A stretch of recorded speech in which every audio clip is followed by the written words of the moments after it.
memiliki ciri khas berupa ornamen tusuk sate pada menara sentralnya yang telah lama menjadi penanda atau marka tanah kota Bandung yang tidak saja dikenal masyarakat di Jawa Barat, tetapi juga seluruh Indonesia. Bahkan model bangunan itu dijadikan pertanda bagi beberapa bangunan dan tanda-tanda kota di Jawa Barat. Misalnya bentuk gedung bagian depan stasiun kereta api Tasikmalaya. Gedung berwarna putih ini mulai dibangun pada tahun 1920 dan masih berdiri kokoh hingga saat ini. Gedung sate yang pada masa Hindia Belanda itu disebut Governmentbedrijven. Peletakan batu pertama dilakukan oleh Johanna Catharina Coops, yaitu putri sulung wali kota Bandung bernama Bertus Coops dan Petronella Roelofsen.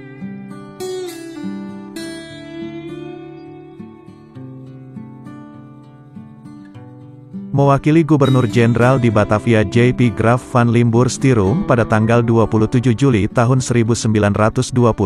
Ini merupakan hasil perencanaan sebuah tim yang terdiri dari Insinyur Gerber, arsitek muda kenamaan lulusan Fakultas Teknik Delft Nederland, Insinyur E. de Roo dan Insinyur G. Hendricks serta pihak Gemeente van Bandung dan diketuai Kolonel Sloor dengan melibatkan 2.000 pekerja, 150 orang diantaranya pemahat atau ahli bongpai, pengukir batu nisan dan pengukir kayu berkebangsaan China yang berasal dari Konghu atau Kanton serta dibantu tukang batu, kuli aduk dan peladen yang berasal dari penduduk Kampung Sekeloa, Kampung Coblong Dago, Kampung Gandok dan Kampung Cibarengkok yang sebelumnya mereka menggarap Gedong Sirap atau ITB dan Gedong Papa atau Balai Kota Bandung.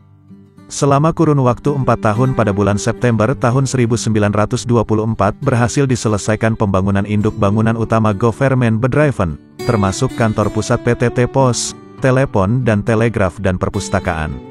Arsitektur Gedung Sate merupakan hasil karya arsitek Insinyur J. Gerber dan kelompoknya yang tidak terlepas dari masukan maestro arsitek Belanda Dr. Hendrik Petrus Berlak, yang bernuasakan wajah arsitektur tradisional Nusantara.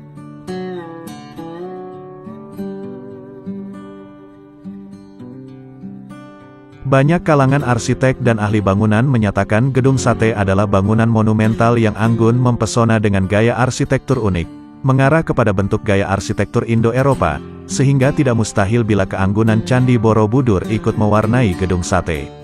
Beberapa pendapat tentang megahnya Gedung Sate diantaranya Cor Paschier dan Jan Wittenberg, yaitu dua arsitek Belanda yang mengatakan langgam arsitektur Gedung Sate adalah gaya hasil eksperimen sang arsitek yang mengarah pada bentuk gaya arsitektur Indo-Eropa. De Ruhel mengatakan dalam bukunya Bandung en haar Hoogvlak tahun 1952 menyebutkan Gedung Sate adalah bangunan terindah di Indonesia.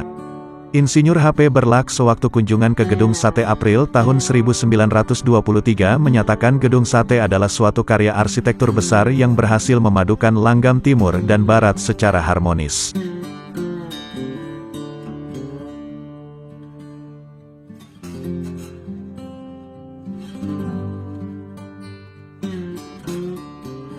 Seperti halnya gaya arsitektur Italia pada masa Renaissance terutama pada bangunan sayap timur, sedangkan menara bertingkat di tengah bangunan mirip atap Meru atau pagoda. Di puncaknya terdapat tusuk sate dengan 6 buah ornamen sate yang melambangkan 6 juta gulden, yaitu jumlah biaya yang digunakan untuk membangun Gedung Sate. Ornamen yang terbuat dari batu dan terletak di atas pintu utama Gedung Sate, sering dikaitkan dengan Candi Borobudur karena bentuknya yang serupa. Fasade tampak depan Gedung Sate ternyata sangat diperhitungkan. Dengan mengikuti sumbu poros utara-selatan, Gedung Sate justru sengaja dibangun menghadap Gunung Tangkuban Perahu di sebelah utara. Dalam perjalanannya semula diperuntukkan bagi Departemen Lalu Lintas dan Pekerjaan Umum, bahkan menjadi pusat pemerintahan Hindia Belanda setelah Batavia dianggap sudah tidak memenuhi syarat sebagai pusat pemerintahan karena perkembangannya, sehingga digunakan oleh Jawatan Pekerjaan Umum. Tanggal 3 Desember tahun 1945 terjadi peristiwa yang memakan korban 7 orang pemuda yang mempertahankan Gedung Sate dari serangan pasukan Gurkha. Untuk mengenang ketujuh pemuda itu dibuatkan tugu dari batu yang diletakkan di belakang halaman Gedung Sate. Atas perintah Menteri Pekerjaan Umum pada tanggal 3 Desember tahun 1970 tugu tersebut dipindahkan ke halaman depan Gedung Sate. Itulah sejarah awal Gedung Sate Bandung.